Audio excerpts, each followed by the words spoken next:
Welcome. We're here with trailrun.coach, and I am Coach Loretta, and I'm here with Nicole and Kylee tonight. I'm going to go ahead and turn it over to you two to introduce yourself, and then we'll get started with questions. Heyo. I am Nicole Kerneen. I am a board certified sports dietitian, a registered dietitian and certified dietitian, as well as a personal trainer. I've been with Ornery Mule now for, I don't even know, a couple of years, maybe. Yeah, time flies. Yeah, I think so. Yeah, no kidding. Yeah. And I have my private practice, Way of Life Nutrition and Fitness. So yeah, happy to be here. Thanks for coming. Awesome. I'm Kylee Van Horn. I am a dietitian located in Colorado near Aspen. And I work strictly with endurance athletes, not just runners, but skiers, bikers, triathletes, etc. I've been with Ornery Mule since last year. And I also write for Trail Runner, women's running, and Outside Online. All right. Thank you. Thanks for coming tonight. So we have lots of questions that have been submitted by our community. If you do have questions, you're welcome to submit them in the chat. If we don't get to them now, we can check them out after the show. So I'm going to just go ahead and throw out some questions. Either one of you can take them and add as needed. So the first one is, what are some good food suggestions for me to eat before a run? I think that you can go ahead, Nicole. First of all, it's what do you like to eat and what sits well with your stomach? Second of all, making sure that you have enough carbohydrate going into it, not too much fat going into a run, especially if it's really hot. Again, we're just trying to choose foods that are going to be easy on the digestive system. So again, every person is truly different when it comes to this. So it could be, say, it could be oatmeal, maybe some peanut butter, maybe an egg, and you're ready to go. I mean, that could be good. It just depends. It depends. Everything is so individualized, and, you'll need a particular amount of carbohydrate going into it based on a few things for yourself. But when you're thinking about the what, it's kind of like what sits well with your stomach, and also does it get you through the run? Thank you. Kylee, do you have anything you'd like to add? Thinking about it, to kind of go along with what Nicole said, like thinking about when you're consuming this pre-run fuel is something to consider. Like if you're going for a really early morning run, sometimes people are like, oh, I don't eat because it's so early. But usually I say, that's not an excuse. We can try and find something that works. Whether that is starting out with something really small, like a gel, and building up from there, or, just thinking about like what would be the simplest, like liquid calories or something too could be an option. I usually recommend trying to get in, based on duration of run, like a certain number of calories. So like for maybe a really short run, like 30 to 60 minutes, doing like 200 to 300 calories, but going upwards from there. So if you're not even consuming that, that might be something to work towards. If people want numbers, like carb wise, typically 1 to 2 grams per kilogram body weight for carbs, and keeping it low fiber. And Nicole mentioned the fat content. So keeping that pretty low, as well as like protein wise, protein is digested more slowly as well. However, a little bit of protein can help kind of slowly release carbohydrate into the bloodstream, which can sometimes prevent people from having like a spike and drop in energy, which we call rebound hypoglycemia. So you might want to try a little bit of protein, not too much, like 8 to 10 grams max.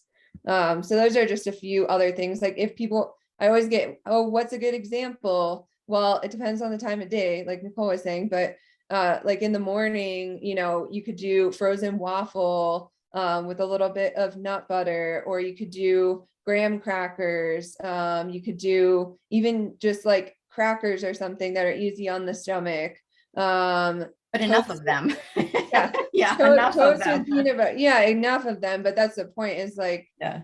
trying to figure out like what is going to be easy enough for you to consume if it's early AM. And if you feel kind of like nauseous, something salty might be a little bit better than like a sweet option. So often I'll recommend like nut butters and things, seed butters, etc., because that can help get your calories up, not too much fat if you're not using like a ton of it. But it can be a nice way to kind of just at least get something in. Hey, thank you. Great answers and great ways, some things that you guys can try out right away. Okay, our next question is, how do I know how much hydration I need during a run, especially when the weather is hot? Do you want to alternate? Sure. Or Yeah. I can Sure, go for it. No, go so for it. I'll go first for it. on this one, and then Do you it. can follow up. Do it. You got it. So usually thinking about doing some fluid loss testing in different seasons throughout the year. So regular fluid loss testing is something that I recommend. If you have a fear of the scale, potentially getting someone to help you with this. So standing backwards on the scale and getting someone to help you maybe could be an option, but essentially you're weighing yourself before and after an hour-long session that's lower intensity, and then trying to see, what was the weight before, what was the weight after, and then how much did I lose during that session. Reason we don't want to do much more or higher intensity is due to like potential glycogen losses, which could skew the results. And then thinking about doing that 3 times and taking the average of the losses after you do that 3 times. And then once you have that number, then you can aim for about at least 75% of replenishment of that loss per hour. So just thinking about, if you were to lose a pound an hour, you would convert that to ounces, 16 ounces, and then you would take 75% of that. So 12 to 16 ounces an hour would be your target for fluid replenishment. Do you want to add anything, Nicole? Nope. It sounds good. That's a pretty solid answer. And you know what? I love the scale tip, because there are people that I know that don't love standing on the scale for whatever, various reasons. So I think that's a great tip. So the next one is, will you explain how taking sodium supplements work during a run? So I'm not a huge fan of sodium supplements in general. We really pull these out kind of on rare occasions. I do have a client right now that I'm working with that we occasionally bring them out because of severe cramping. So that can be one of the reasons why we would want to use a sodium supplement.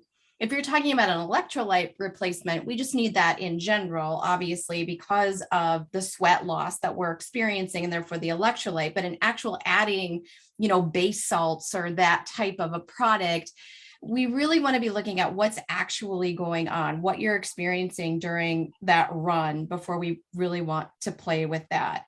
The idea of having some sodium in general, can potentially help with cramping if that is an issue. It can also help with just fluid uptake and kind of holding on to that fluid too. But like I said, it's not something that you just sort of throw around. It really is used in very specific situations. Thank you. Kylee, do you have something to add?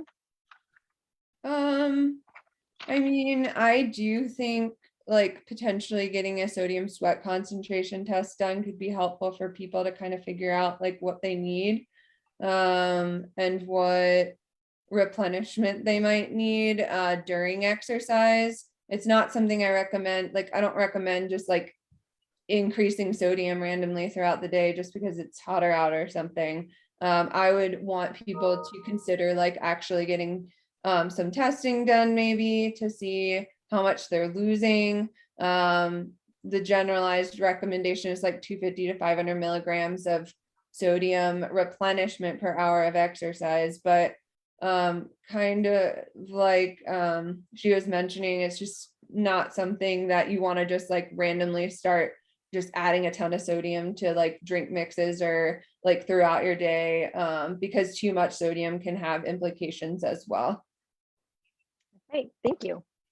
Okay, our next question. Do you have any suggestions on packable foods that are gentle to a runner's tummy during a run? I have a hard time getting in calories. Okay. Are we talking, I guess, during we're saying during a run, like Yes, race during a or run.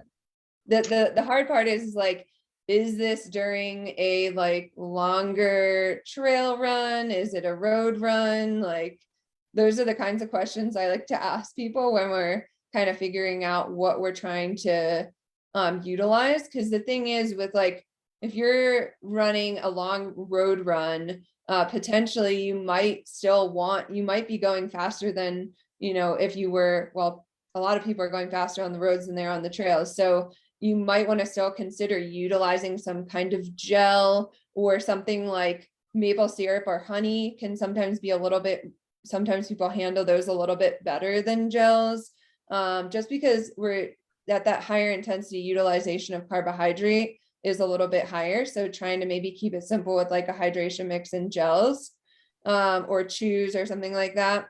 Whereas if you're on the trail, trying to think about, okay, simple maybe potatoes or something that are pretty like plain and savory, easy to carry.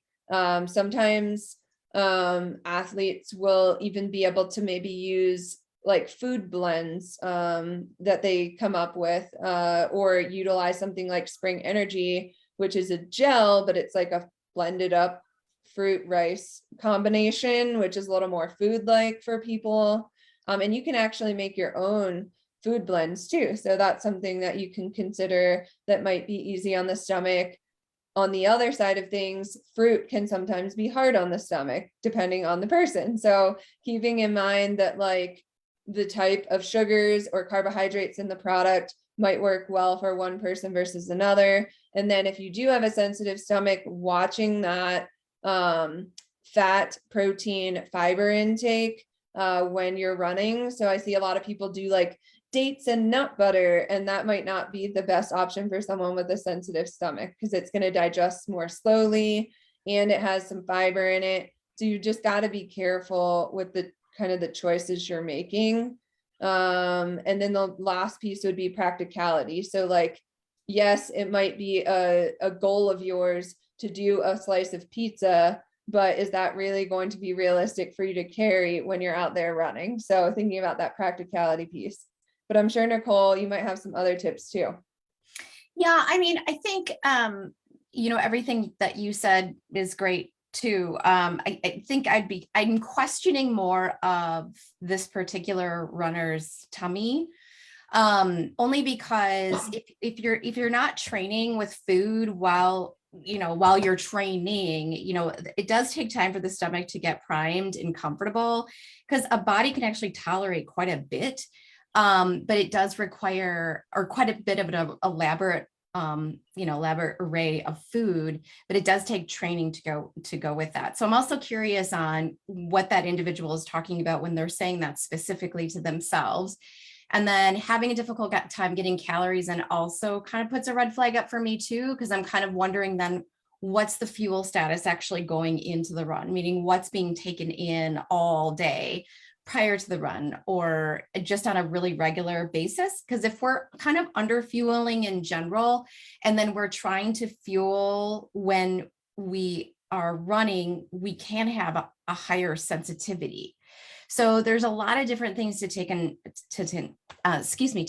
consideration there when we're kind of looking at that question in general, which is another reason why nutrition is so individualized. And I continuously repeat myself because I can't drive it home enough. Thank you. Okay, our next question is, when sports drinks taste bad late in a run, what can I do to still get in enough electrolytes? I think I have a lot of clients who, and I don't know if this will appeal to anybody either, but even if it's not a cold weather run, to use broth. So I've had clients use broth. There's some gels out there that are completely tasteless. I can't remember the two, I think there's two brands. I think, is it Martan that I'm thinking of? And then there's two brands. I could have sworn they both started with M, but for some reason they're kind of escaping me. Morton has no flavor, and Morton then maybe, yeah. Goo does make a naked flavor gel too. Cool. Um, Yeah, so stuff like that, I would probably recommend too. And if it's like later in the run, you know, how many miles do we have left? You know, depending on how much we actually need to fuel at that point too. If we want to take in something like a saltier type of snack. But anyway, Kylie. A lot of the athletes that I work with will have questions about like using salt pills or tabs, etc. I do find that sometimes those can be a little bit risky because some people over supplement with them, and then the capsule might also be hard to break down, or that big hit of electrolyte at once could cause it maybe another issue or a fluid imbalance. So I really like these base performance salts that you can get that are in like a little tube, and you can kind of like microdose them in a small amount, and you carry the little tube with you, and then you lick your thumb and you put it over the top and lick your thumb again, and you can get just like a tiny amount of electrolyte. And it's the full blend, so it's not, or full spectrum, so it's not just sodium. It also has some of the other electrolytes in it. And I think that can be a little bit less risky, and then you can control it a little bit more, rather than these like tons of pills. You know, I've had athletes just pop in these pills and they're just like, well, I thought it was supposed to be helping, but it's actually like causing more issues because you're taking in too much. Right. So careful with those. And then even like the salt stick chewable tabs, those hardly have any sodium in them. Like one huge tab has like 50 milligrams of sodium. So yeah, if you just wanted a little tiny bit in, that's fine. But they can be, I mean, that's cumbersome if you're trying to get in like 200 milligrams or something. You got to keep taking these tabs. So trying to figure out what works for you is important. But those are some things that you could do instead of like a sports drink option, I think. Thank you. We just had a question come in from the chat. What are some suggestions for getting enough carbs generally without bloat? I find a lot of processed carbs, bread, pasta, crackers make me feel bloated. Are fruits high carb enough? Well, first off, I would want to make sure is the person eating enough overall? This is like a huge red flag, kind of like Nicole was saying. I see so many people blame their gut issues on gluten or something, and they don't really just eat enough, and they don't eat frequently enough, and that can actually delay gastric emptying and cause a bunch of GI symptoms that could be confused with the carbs causing it. And then also looking at like how much fiber are you consuming from other foods. So I see athletes focusing on their fruits and veggies, but it's like a ton of fiber from fruits, veggies, beans, all of that stuff. And then they try to add these other carbs that maybe they have a negative connotation around them or something, and they think that that's causing the bloating. Whereas like I'll have people evaluate their fiber intake, and it's like they're eating like 80 grams of fiber a day. And I'm like, I don't necessarily think it's the carbs you're eating. I think it's the fiber from the other things that you're eating, like your fruits and veggies and excessive amounts of beans, etc. Not that beans aren't a carb source, but still. So those are the first steps. And then you can consider potentially a gluten issue. But if you're doing that, it's not something where, you know, you need to go get like a food sensitivity test done, like one of those like food allergy tests. Those aren't really that accurate anyways. You would maybe just consider working with a dietitian a little bit to do an actual elimination diet so that you're not like setting yourself up for some kind of nutrient deficiency. And yeah, no, totally. I mean, I definitely echo everything that you just said. And like you said too, when I hear that, that's red flag for so many other things. It's not that that's causing an issue. There's something else going on somewhere else. And so again, we've got to kind of look at, okay, what are you typically taking in? What's your timing? You know, kind of an average week? When are you having these quote unquote symptoms? Like it's all of that. So there's so much more to look at here for sure. And, you know, when we talk about fruit having enough carbohydrate, I mean, short answer is sort of, I mean, a fruit is just a serving, just like a serving of something else would be. However, too much fructose in a day can sometimes wreak a little havoc on people too. So that's why it's so important that we're getting a variety of different carbohydrate sources. But, you know, to Kylie's point too, and for this individual, again, the concern is, are we even taking it enough? And what is the frequency of intake? Because that alone can be a complete game changer, that just little tweak. So yeah. Okay, thank you. All right, next question. I'm training for a marathon. How do I know how many calories I need to take during a run? You want to start, Nicole? Oh, all right. So again, so much of this is based off of potential muscle mass, current body weight, training sessions. There's so many other factors that go into determining what your caloric needs are. So, and I don't run off of kind of basic calculations. So again, this is a super individualized question.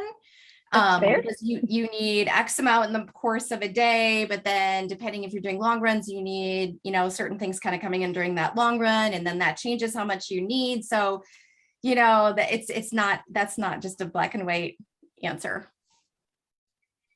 I don't know. Anything to add, Kai?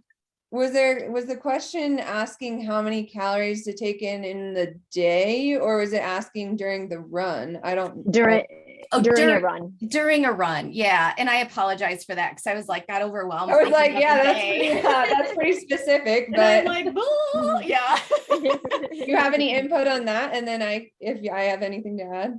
Well, we kind of already answered that earlier too, right? Where depending on if it's a long run or not, maybe 200 to 300 calories an hour. I mean, it's going to range for everybody.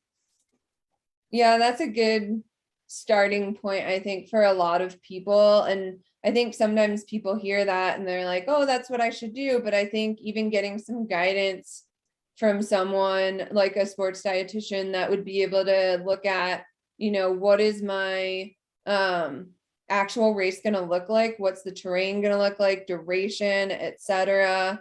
And what are you currently taking in? And then what would be a good target to kind of work up to?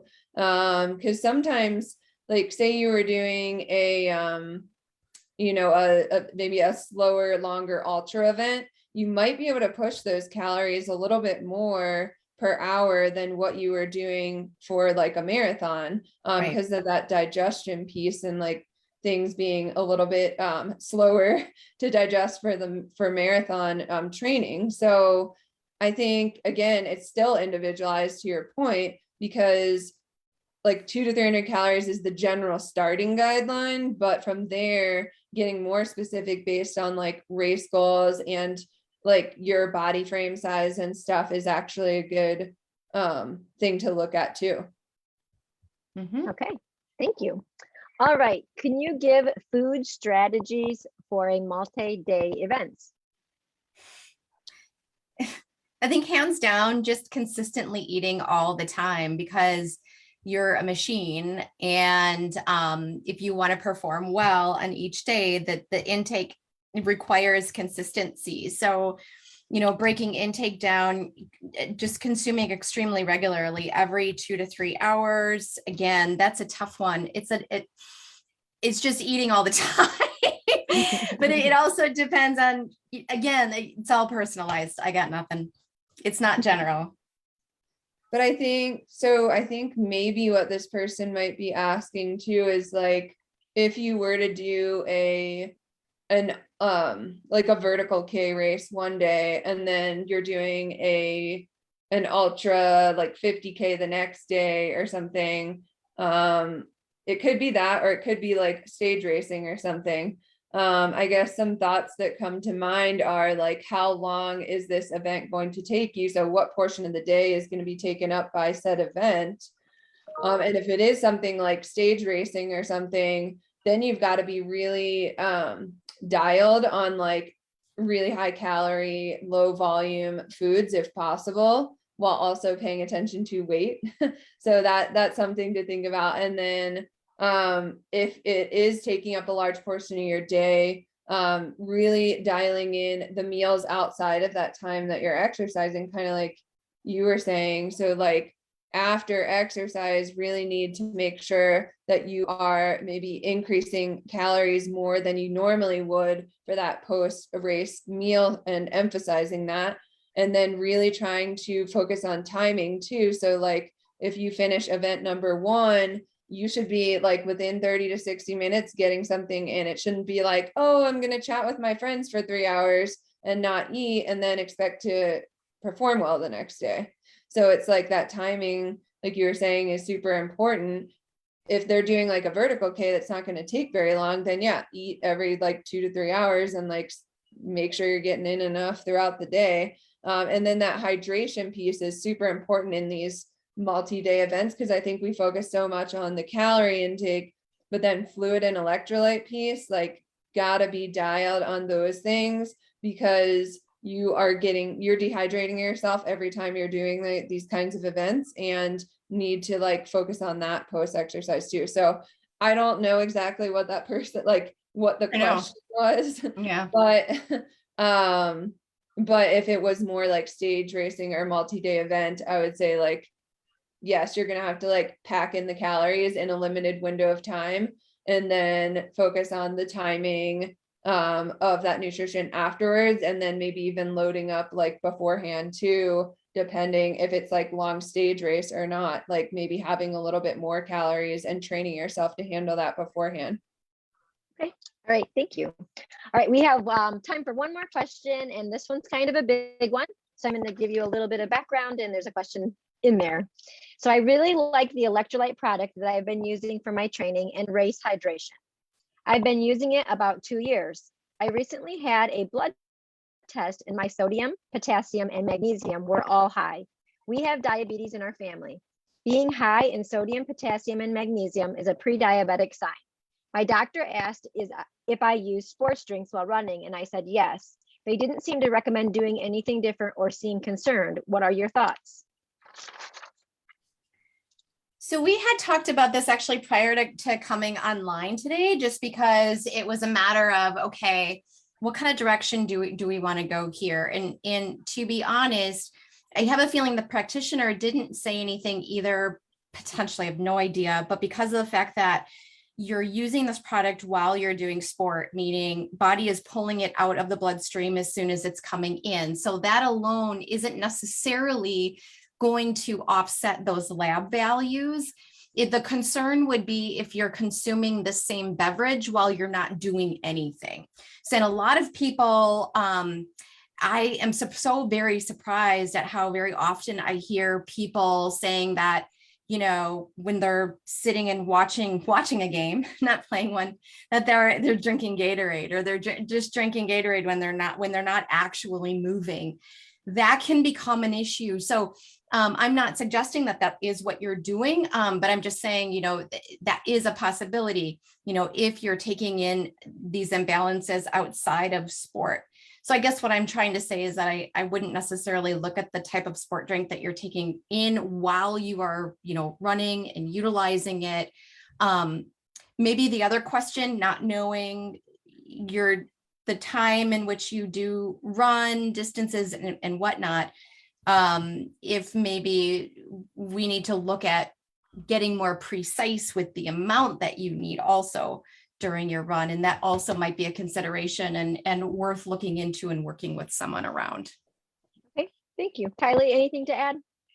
Yeah, the one thing I had thought about is also a lot of people will just take like multivitamins or Yes. green supplements or like even some protein powders have like extra minerals and vitamins in there. So just making sure that you're not getting like a ton of those, like a magnesium supplement and a you know, extra sodium on your food or something like that. You could be getting a lot more outside of that sports drink, and it probably might not even be that sports drink that could be causing the issue. So thinking about that. And then kind of like Nicole was saying, I always like to see what are you consuming throughout your day, because you might not, like if you are consuming that sports drink or electrolyte mix throughout the day, that might not be necessary for you. Okay, great. Some great information tonight. And thank you, Nicole and Kylee, for joining us. And I just want to remind everybody, if you do want more specific, detailed information for you that's personalized, you can go to trailrun.coach. And we offer a variety of dietitian services, from just one-time consult to actually 3 months of nutrition coaching. So that's something that's available for you too. This will be recorded and it will be uploaded onto our YouTube Ornery Mule channel. So if you want to come back and rewatch it or share with your friends, feel free. Thank you so much and have a great night. Bye. Thank you.